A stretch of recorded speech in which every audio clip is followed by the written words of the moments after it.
तीज के बरत भोला रखी हसे नूराबाया बहाद जी।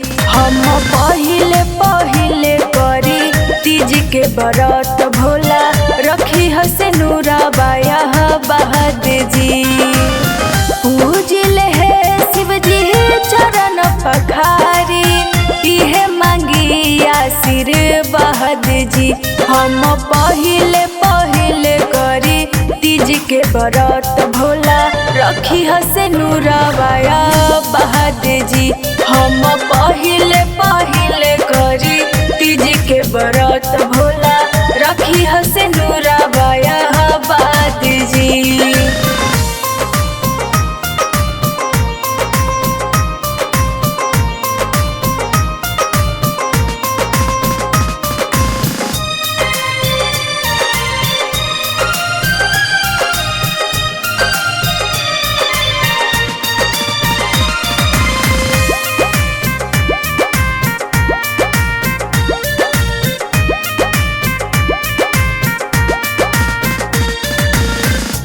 धन लक्ष्मी से भरल खजानावा छूटे न साथ कबहू इहे बा सपनावा।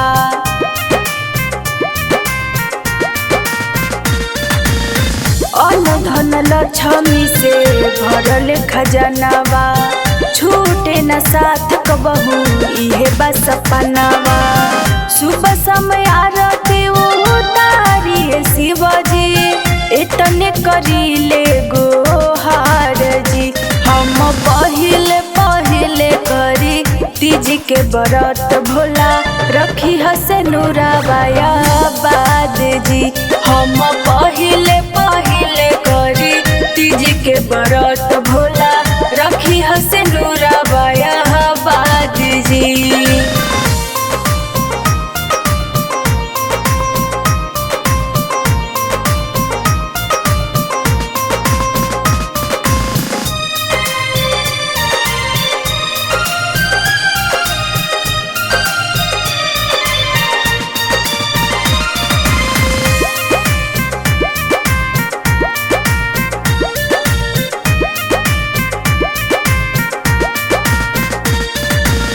कृष्ण बसावर उनका मिलल राधा गोरी असही बनवले रखी हमनी के जोरी।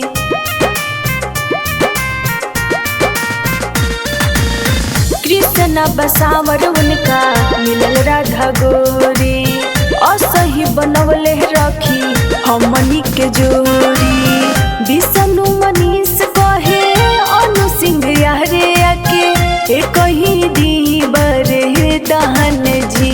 हम पहिले करी तीज के बरत भोला रखी हसे नूराबाया बाद जी।